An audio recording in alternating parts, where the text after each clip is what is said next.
कहानी की शुरुआत में एक बार को दिखाया जाता है जिसमें सर्जियो नाम का एक आदमी आता है। जिस समय सर्जियो उस बार के अंदर आता है उसी समय एक आदमी उस बार से बाहर निकलता है और जैसे ही वो आदमी बाहर आता है उसे कोई गोली मार देता है जिससे उसकी वहीं पर मौत हो जाती है। अब ये देखकर उसके आसपास के सभी लोग वहां से डरकर भाग जाते हैं। किसी को भी पता नहीं होता कि ये गोली आखिर कहां से चली। वहीं बार के अंदर जो लोग होते हैं उन्हें कुछ समझ नहीं आ रहा होता कि उन्हें अब क्या करना चाहिए। उसी वक्त एक आदमी जिसका नाम सैतूर है वो पुलिस को फोन करने की कोशिश करता है लेकिन उसके फोन में नेटवर्क नहीं होता। तभी बार के अंदर से एक आदमी मरे हुए आदमी को देखने बाहर जाता है लेकिन तभी उसे भी कोई गोली मार देता है जिससे बार के अंदर खड़े सभी लोग बुरी तरह डर जाते हैं। वो सभी इस बात से हैरान थे कि किसी के भी फोन में नेटवर्क नहीं होता। वहीं बार के अंदर एक लड़की जिसका नाम एलिना होता है वो कहती है कि हमें टीवी पर न्यूज देखनी चाहिए। फिर जब वो सभी टीवी पर न्यूज देखते हैं तो इस हादसे के बारे में टीवी पर कोई खबर नहीं होती। वहीं जब उन सभी की नजर बाहर जाती है तो बाहर से वो दोनों लाशें गायब हो जाती हैं और साथ ही उनके खून के निशान वहां से मिट जाते हैं। उन सभी को कुछ समझ नहीं आ रहा होता कि यहाँ पर क्या हो रहा है। तभी सैतूर कहता है कि कोई तो है जो चाहता है कि हम यहाँ से कभी बाहर ना निकलें।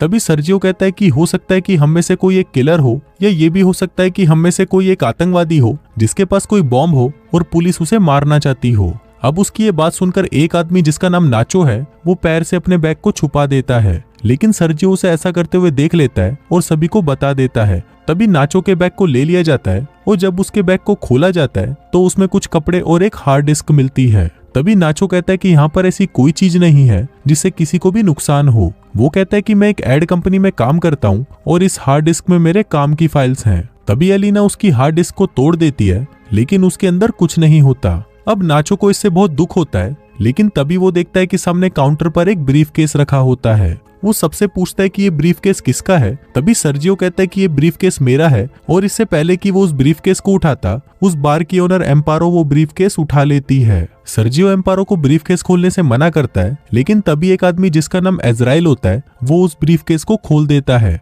और उसके अंदर से औरतों के कुछ कपड़े निकलते हैं। अब इससे पहले कि कोई कुछ समझ पाता तभी उनको बाथरूम में से कुछ आवाज आती है। फिर जब ये लोग बाथरूम का दरवाजा खोलने की कोशिश करते हैं तो दरवाजा अंदर से लॉक्ड होता है। अब ये लोग किसी न किसी तरह से दरवाजे को खोलकर बाथरूम में जाते हैं और देखते हैं कि वहां पर एक मोटा सा आदमी लेटा हुआ है जो कि बेहोश है। हमें दिखाया जाता है कि कहानी की शुरुआत में ये आदमी खांसते खांसते बाथरूम के अंदर आया था और तभी से ये यहीं पर बेहोश पड़ा है।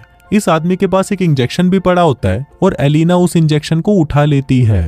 तभी इन लोगों को बाहर से गाड़ियों की आवाज आती है। फिर जैसे ही ये लोग बार के गेट के पास जाते हैं ये देखते हैं कि उस गाड़ी में से कुछ आर्मी ऑफिसर्स निकलते हैं जिनके चेहरे गैस मास्क से ढके हुए हैं। फिर वो आर्मी ऑफिसर्स वहां पर बहुत सारे टायर्स रखते हैं और उन टायर्स को जलाकर वहां से चले जाते हैं। उधर सभी को लग रहा था कि ये उनकी मदद करने आए हैं लेकिन वो उनकी कोई भी मदद नहीं करते। तभी टीवी पर न्यूज दिखाई जाती है कि सिटी के एक बड़े से हिस्से में आग लगी है और इसीलिए उस जगह को सील कर दिया गया है और उस तरफ अब कोई नहीं जा सकता। वहीं बार में फंसे लोगों को कुछ समझ नहीं आ रहा था कि सरकार सभी से झूठ क्यों बोल रही है। तभी वो आदमी जो बाथरूम के अंदर बेहोश था वो उन सभी के सामने आ जाता है। उसकी बॉडी पूरी तरह से फूल जाती है और उसकी आंखें भी बहुत डरावनी हो जाती हैं, जिसके बाद वो वहीं पर गिरकर मर जाता है। लेकिन मरने से पहले वो सभी को कहता है कि मुझे हाथ मत लगाना। फिर वो सभी लोग उस आदमी का फोन उठाते हैं और देखते हैं कि ये आदमी एक आर्मी ऑफिसर था। इसके फोन में कुछ फोटोज होती हैं जिनमें लोगों ने किसी वायरस से बचने वाले सूट पहने होते हैं। अब बार के अंदर सभी लोग समझ जाते हैं कि पूरे इलाके को क्वारंटीन कर दिया गया है और ये जो आदमी मर गया है वो इन्फेक्टेड था, इसलिए अब हो सकता है कि यहाँ पर और भी लोग इन्फेक्टेड हो गए होंगे। वहीं हम नाचो को देखते हैं जो किसी तरह से अपने फोन में सिग्नल लाने की कोशिश करता है और जब वो एक टेबल पर चढ़कर फोन को ऊपर उठाता है तो उसके मोबाइल में नेटवर्क आ जाता है। वो ये बात सबको बताता है लेकिन तभी नाचो से ये कहा जाता है कि तुम जल्दी से किसी मीडिया वाले को कॉल करके सब कुछ बता दो। लेकिन तभी सैतूर भी फोन पर बात करने के लिए टेबल पर चढ़ जाता है जिस वजह से वो टेबल टूट जाती है। फिर एक आदमी जिसका नाम एंड्रियास होता है वो नाचो से फोन मांगता है लेकिन तभी एम्पारो उसे रोक देती है और कहती है कि इस फोन को मत छूना क्योंकि ये फोन उस इन्फेक्टेड आदमी का था और अगर तुमने इस फोन को छू लिया तो तुम भी इन्फेक्टेड हो जाओगे।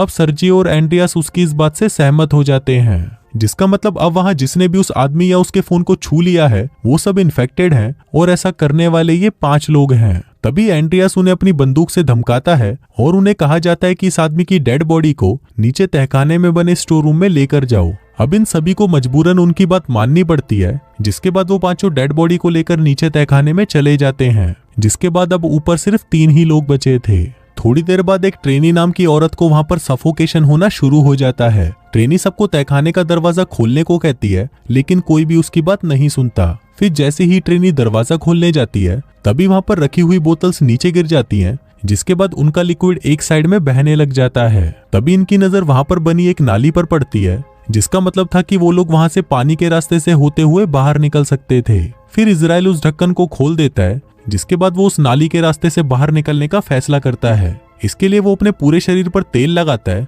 और उस नाली से नीचे जाने की कोशिश करता है, लेकिन उस नाली का छेद ज्यादा बड़ा नहीं होता, इसलिए वो नीचे नहीं जा पाता।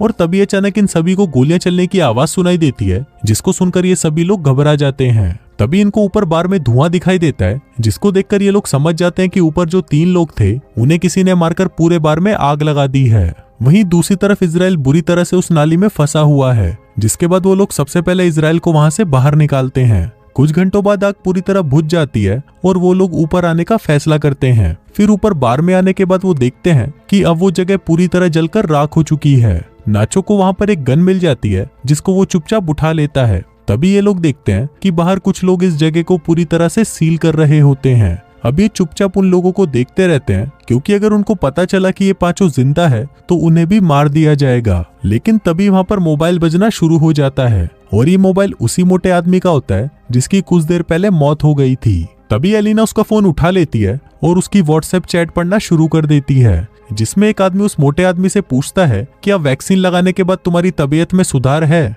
इस पर उस आदमी ने जवाब दिया होता है कि नहीं, मेरी तबीयत बहुत खराब है और मैं इस बार के वॉशरूम में छुपा हुआ हूँ और तुम मेरे पास आने की कोशिश मत करना। अब एलिना इस आदमी की पुरानी चैट्स पढ़ती है, जिसमें इस मोटे आदमी ने लिखा हुआ होता है कि मेरे पास अभी 4 और बची हैं। अब ये लोग समझ जाते हैं कि इसके पास जो इंजेक्शन है वो इस वायरस की वैक्सीन है। अब ये जानकर सभी लोग खुश हो जाते हैं कि इस वायरस की वैक्सीन काम कर सकती है, लेकिन उनके मन में अभी भी एक डाउट था कि अगर इस आदमी ने वैक्सीन ली थी तो इसकी मौत कैसे हो गई। तभी अचानक वो फोन बजना शुरू हो जाता है, लेकिन इससे पहले कि वो उसे उठा पाते, उसकी बैटरी लो होने की वजह से वो फोन स्विच ऑफ हो जाता है। फिर ये लोग किसी न किसी तरह से उस फोन को चार्ज करने की कोशिश करते हैं। वहीं एलिना कहती है कि इसके पास 4 और बची हैं, तो क्यों ना हम उन 4 वैक्सीन को ढूंढ लें। फिर वो सभी नीचे स्टोर रूम में उसकी लाश के पास जाते हैं, लेकिन उनको वहां पर कोई वैक्सीन नहीं मिलती।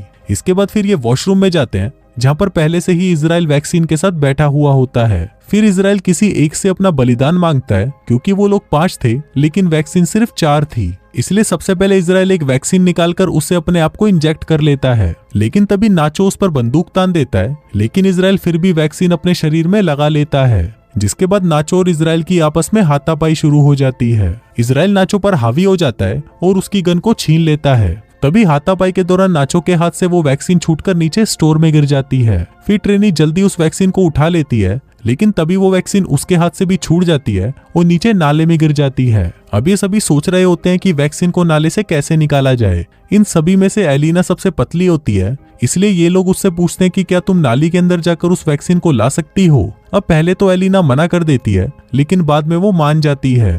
जिसके बाद एलिना की बॉडी पर ऑयल लगाया जाता है और उसे उस नाली के अंदर धकेला जाता है, और काफी कोशिशों के बाद वो फाइनली उस नाली में गिर जाती है। एलिना वैक्सीन ढूंढ लेती है और पानी से बाहर आ जाती है। तभी नाचो उसे वैक्सीन को तार से बांधकर ऊपर भेजने को कहता है, लेकिन एलिना उसे मना कर देती है, क्योंकि उसे पता है कि ऊपर सिर्फ 3 लोग हैं और वैक्सीन भी 3 ही बची हैं। एलिना सभी से कहती है कि अगर तुम्हें ये वैक्सीन चाहिए तो तुम्हें भी नीचे आना होगा। फिर इसके बाद ये लोग उस नाली के छेद को बड़ा करने लगते हैं। तब तक एलिना बाहर का रास्ता ढूंढना शुरू कर देती है और थोड़ी दूर जाने के बाद उसे एक जगह पर रोशनी दिखाई देती है। सबसे पहले वो इंजेक्शन को वहां पर बने एक गड्ढे में छुपा देती है, जिसके बाद वो सीढ़ियों से ऊपर जाकर देखती है कि वहां पर बहुत सारी पुलिस फोर्स है, जो कि बार में मरे हुए उनके 3 साथियों को जला रही है। तभी यहाँ से सीन शिफ्ट होता है और हमें दिखाया जाता है कि बाकी के 4 लोग जो ऊपर स्टोर रूम में थे, वो सब भी किसी न किसी तरह से नीचे आ जाते हैं। तभी इजराइल और नाचो के बीच में फिर से लड़ाई होना शुरू हो जाती है और इस बार नाचो उससे बंदूक छीनकर उसे वहीं मार डालता है। अब नाचो के पास गन होती है तो सभी लोग उससे डर रहे होते हैं। तभी नाचो सैतूर को अपने गन पॉइंट पे ले लेता है और एलिना को वो सारी वैक्सीन देने को कहता है। नाचो उसको कहता है कि हमारे पास 3 वैक्सीन है और इसको मारने के बाद हम तीनों बच सकते हैं। फिर एलिना इन सभी को बाहर की ओर ले जाती है, जहाँ पर उसने वैक्सीन छुपा कर रखी थी। फिर धीरे धीरे ये लोग आगे बढ़ते रहते हैं। नाचो और एलिना आगे चलते हैं और सैतूर और ट्रेनी इनके पीछे चलते हैं। तभी अचानक ट्रेनी सैतूर को पानी में डुबाकर मारने की कोशिश करती है, लेकिन नाचो ट्रेनी को ऐसा करने से मना कर देता है। पर ट्रेनी नाचो से कहती है कि तुम मुझे मार दो और वो वैक्सीन आपस में बांट लो। फिर नाचो ट्रेनी पर बंदूक तान देता है, लेकिन वो उसे मार नहीं पाता, जिसके बाद ट्रेनी नाचो से उसकी गन ले लेती है और कुछ दूर जाकर खुद को मार देती है।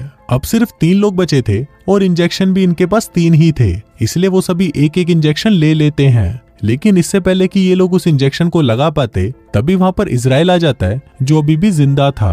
तभी इजराइल सैतूर पर पीछे से हमला करके उसे जान से मार देता है। फिर इजराइल को गुस्सा आ जाता है और वो नाचो और एलिना की जान के पीछे पड़ जाता है। तभी नाचो और एलिना को सामने सीढ़ियां दिखाई देती हैं। वो दोनों सीढ़ियों की ओर आगे बढ़ते हैं, लेकिन तभी एलिना के पास जो इंजेक्शन होता है वो उसके हाथ से छूटकर नाले में गिर जाता है। अब क्योंकि इजराइल भी उनके साथ सीढ़ियों पर चढ़ रहा था, तो वो वापस नीचे नहीं जा सकते थे। फिर नाचो जल्दी से अपना इंजेक्शन एलिना को दे देता है। तभी इजराइल नाचो का पैर पकड़कर उसे नीचे खींच लेता है, जिससे उन दोनों की नीचे गिरकर मौत हो जाती है। अब एलिना के पास जो वैक्सीन है उसे वो अपने शरीर में लगा लेती है और ऊपर सिविर का ढक्कन खोलकर उससे बाहर निकल जाती है। बाहर निकलते ही वो देखती है कि वहां पर बहुत सारे लोग हैं और सरकार ने आगे के इलाके को पूरी तरह से सील किया हुआ है। तभी वहां पर एक औरत आती है और उसके शरीर पर अपना जैकेट डाल देती है। अब एलिना को बिल्कुल भी होश नहीं था कि वो कहाँ जा रही है और वो उन भीड़ के साथ आगे बढ़ने लगती है। और इसी के साथ ही ये कहानी यहीं खत्म हो जाती है।